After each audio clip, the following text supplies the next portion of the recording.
Welcome everybody, my name is Chris.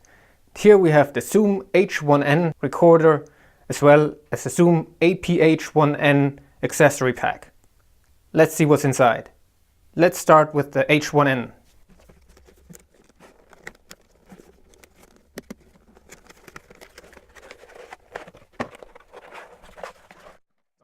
We have here included items: a manual, registration card, import card, how-to, startup guide for Cubase LE, and the same with Wavelab LE. The download access code can also be found here. In regards to the Zoom itself, 2 AAA batteries and the recorder. In regards to the accessory pack,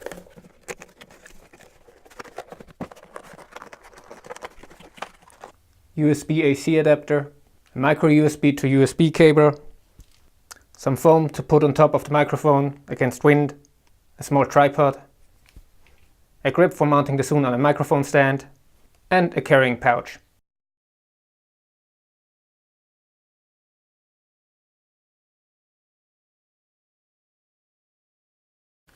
Okay, so here we have the H1n itself. What first stands out are of course the 90 degrees XY microphones. Zoom claims that they use a matched pair of microphones that can handle a maximum sound pressure of up to 120 dB SPL. So for regular users or even club performances, you should be able to record without any distortion.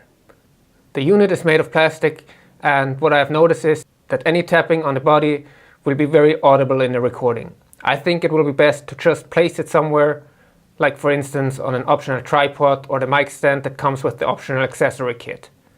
This of course will not be an issue if you are recording using an external microphone like a lavalier mic or similar. Next, there is the round dial that's being used for adjusting the input level. I like that this is very easy to use and quick to adjust. It's recommended to record to a level of about -12 dB, as this gives plenty of headroom and avoids clipping or any sort of distortion. Of course, the volume level can be raised in post-production. However, if anything was recorded at a too high level so that it got distorted or clipped, then it will be close to impossible to correct this at a later stage.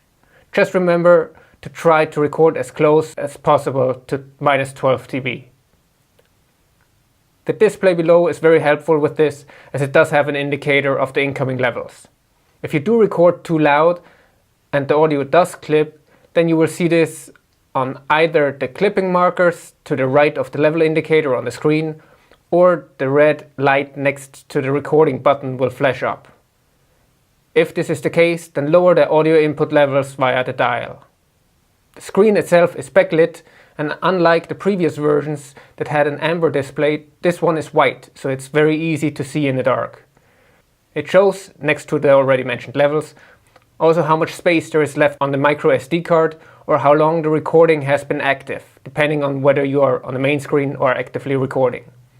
Additionally, you can see the file name, a battery indicator, a status icon for the SD card, the level meters with clipping indicator, as well as information about the function buttons.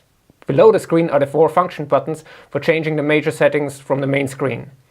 These buttons also double up for secondary uses when not in the main screen. One example are the up, down and accept buttons when setting up the date and time, or when wanting to delete a file.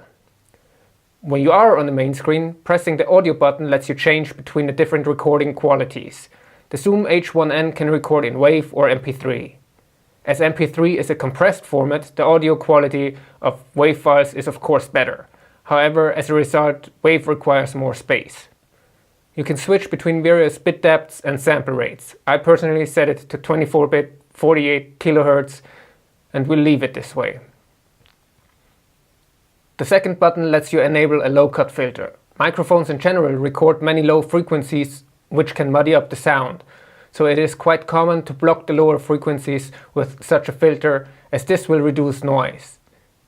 This here can be set to cut below 80 Hz, 120 Hz and 160 Hz, and of course off.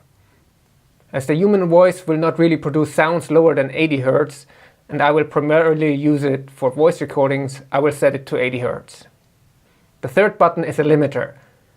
If you're not aware what a limiter does, it tries to ensure that high volume peaks are not going over a specific level during the recording to avoid clipping. While this does sound great, when the input sensitivity is set to high, noise can be a bit more noticeable when the signal level is low. The fourth button enables automatic level adjustments. This will disable the input adjustment on the input volume dial on top and can be a handy feature if you expect the audio levels to be fairly constant. However, when there are many big changes, this can actually cause issues by the system trying to overcorrect, and then you might miss something due to the levels being a bit off.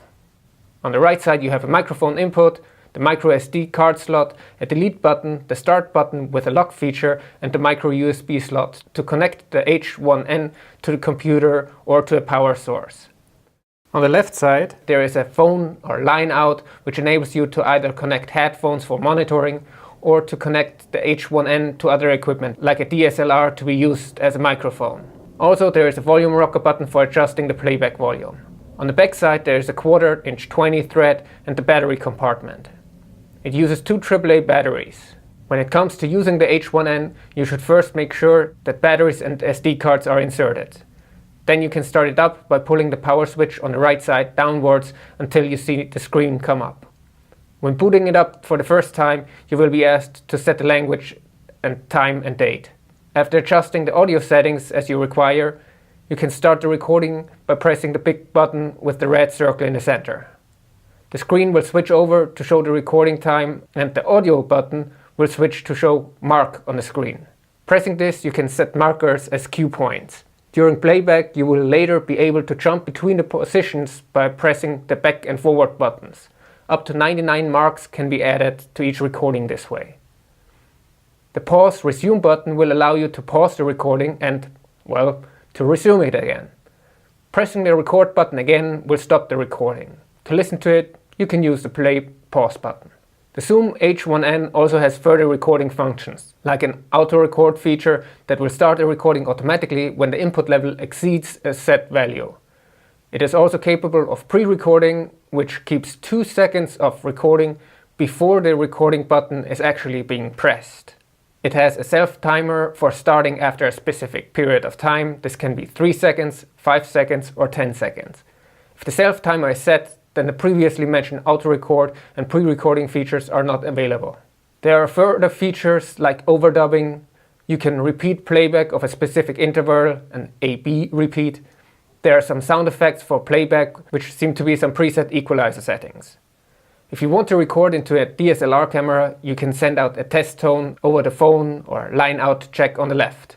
This will enable you to correctly set the incoming signal levels on the connected device to ensure good levels. This test tone is about -6 dBFS. Be careful of the volume when you are using headphones. Please be aware that the H1n has a hold function, so if it seems that none of the buttons appear to work, make sure that the power switch on the right is not set to hold, as this will prevent misoperation and lock all the buttons. You can also connect the H1n to the computer to be used as an audio interface, or, what I like a lot, as an SD card reader. The settings menu can be accessed by pressing the trash can button on the right side at the same time as powering on the device. Here you can adjust the time and the date, make changes in regard to the display backlight, set the used battery types, configure auto power off functions, format the SD cards, do firmware updates, and you can adjust other features. If you're interested in the sound quality, this review, without the unboxing, has been recorded on an H1n with an external Rode SmartLav Plus lavalier mic. Thanks for watching.